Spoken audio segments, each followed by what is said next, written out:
Continuamos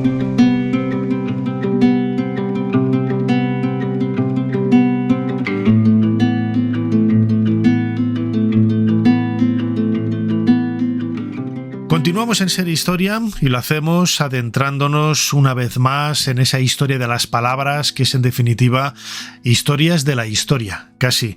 José Luis Díaz Prieto, una semana más, bienvenido de nuevo a Ser Historia. Bien hallado otra vez, Nacho. En esta ocasión nos traes una palabra, lacónico, que tiene un sentido vinculado quizás a la tristeza, a algo en decaimiento, y sin embargo estoy convencido de que tiene una historia detrás apasionante, ¿no?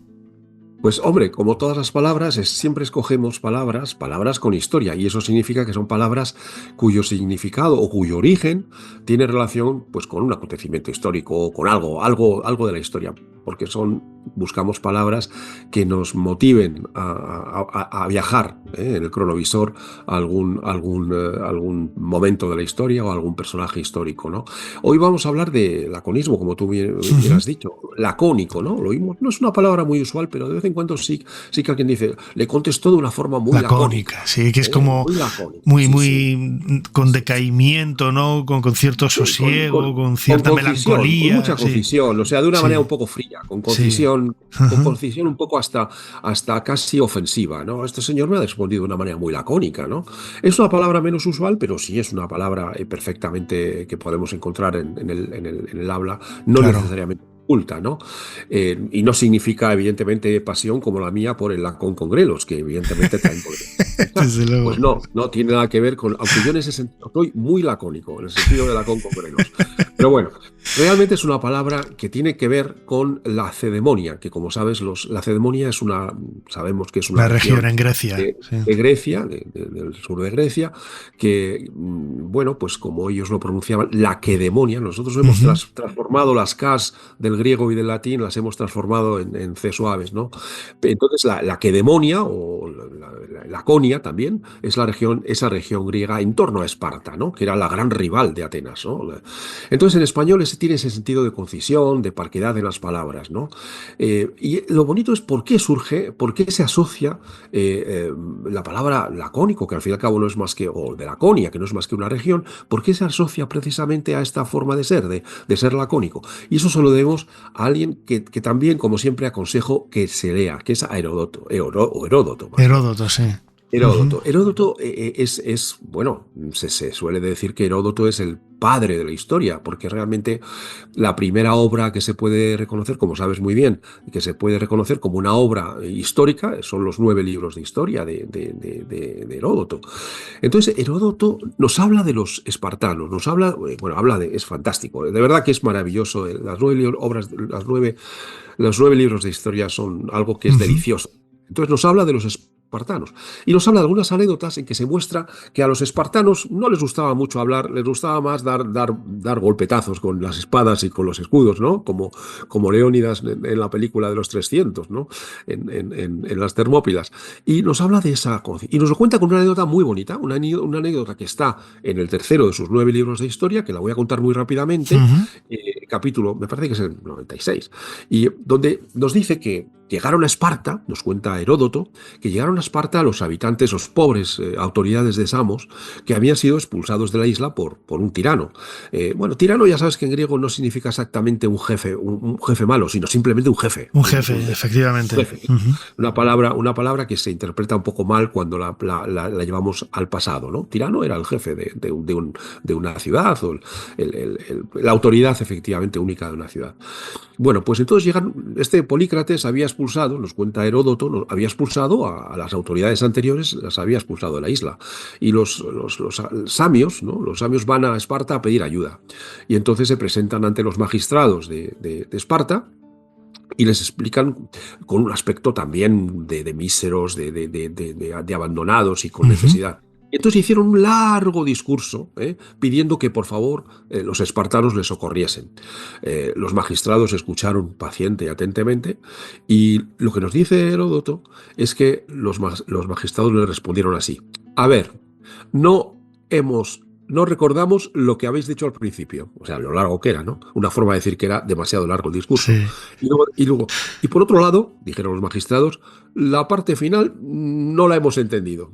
O sea que de una manera muy sutil los magistrados espartanos estaban diciendo, sois unos imbéciles, nos habéis dado un discurso pesadísimo y aquí no funcionan esos discursos. Entonces los samios se fueron un poco con el rabo entre las piernas y según nos cuenta Heródoto, volvieron otra vez ya con la lección aprendida y ya dijeron, aquí no hay que, con los espartanos no vale la retórica ni los discursos floridos ni nada de esto, ¿no? Entonces lo que hicieron fue simplemente abrir unas alforjas que llevaban, unas bolsas y decir que estaba, y que se viese que estaban vacías. Lo dijeron, están vacías, necesitamos algo. Y entonces los magistrados respondieron, bastaba con que presentaseis las alforjas. No es necesario que pidáis ni que habléis nada más. De modo que la anécdota nos cuenta que los espartanos, no aceptaban los rollos patateros, no aceptaban los rollos pollos, no aceptaban más que realmente lo más conciso y lo más lacónico, lo más lacónico. Lo más lacónico. Decir, claro. Y esa es la razón por la que en la cultura occidental, es decir, a través de Heródoto y esta anécdota del tercero de los 9 libros de historia, es la razón por la que el lacónico se convierte en la cultura occidental, también en inglés, laconic, es muy, muy usual en inglés. También por eso se convierte en un sinónimo de conciso, incluso de un poquito hasta ofensivo. No ofensivo, no, porque tampoco podemos decir ofensivo, sino, como de mal carácter, ¿no? Es que la empleada me respondió de una forma muy lacónica que fuese a la otra ventanilla. Pues ahí hay un aspecto también de que, no quisieron explicarte las cosas un poco mejor, ¿no? Luego ya más tarde, Plutarco, por cierto, ya un poco, para no enrollarme más yo, para ser un poco lacónico, Plutarco también atribuye a Heródoto una respuesta de Leónidas a las exigencias del rey persa. Todo el mundo recuerda, quizás por la película, aunque no haya leído un poco de historia, ¿no? Pero todo el mundo recuerda que el rey persa amenaza a los griegos en las Termópilas y les dice que le entreguen las armas, ¿no? Y entonces Leónidas, el de los 300, el rey de Esparta, que murió allí en las Termópilas, defendiendo la cultura occidental, si se quiere ver de esta manera, pues cuando el rey persa le dijo, dame tus armas, él dijo simplemente, ven y tómalas, así de sencillo. En griego queda muy bonito también, molon labe, le dijo, nada más. Y eso es puro laconismo, ¿no? Por eso se consolida la idea. Y ya por último, cuando Filipo de Macedonia, el padre de Alejandro Magno, amenazó a los espartanos, también les amenazó diciendo, si entro en la ciudad, la voy a destruir. Y los espartanos le respondieron en su estilo lacónico, con una sola palabra de 2 letras. En griego, también son 2 letras en griego. Le respondieron, sí. Una forma de decir, si lo consigues. Pero no dijeron nada más, sí. Y hay más ejemplos de Jenofonte, también hay otros ejemplos de laconismo, ¿no? Del laconismo de los espartanos, ¿no? Pero en general, a partir de estas anécdotas griegas, se consolida la palabra lacón. Lacón. Debe ser que es la hora. Estás pensando, claro. Sí, se consolida esa idea. Y es bonita la palabra porque nos ha llevado al mundo de los griegos, de los espartanos. Mientras las palabras nos ayuden a entender un poquito más de historia, pues son palabras que yo creo que tienen cierta cabida en esta sección. Desde luego que sí. Heródoto era el padre de la historia. Esto lo decía Cicerón, Quiquerón, como decían los latinos, y desde luego que me ha hecho mucha ilusión que haya salido. Es uno de mis autores preferidos. Yo he leído en varias ocasiones, especialmente el volumen 2, que es el que está dedicado a la musa Euterpe, y hablando de Egipto, del antiguo Egipto del siglo V antes de Cristo, que él conoció. Y me ha hecho mucha ¿conoció ilusión. O se lo inventó? Porque tampoco está muy seguro, pero hay algunas cosas que yo creo que sí que demuestran que estuviera quizás por allí, desde luego que sí. Fascinante, doctor, fascinante. Desde luego. Sí. Muy bien, José Luis Díaz Prieto, nuestro palabrista, publicista y gran conocedor del mundo de la historia de las palabras, como siempre, muchísimas gracias una vez más por habernos ayudado a hacer un poquito más de historia. Muchas gracias a ti, Nacho. Saludos. Para no perderte ningún episodio, síguenos en la aplicación o la web de la SER, Podium Podcast o tu plataforma de audio favorita.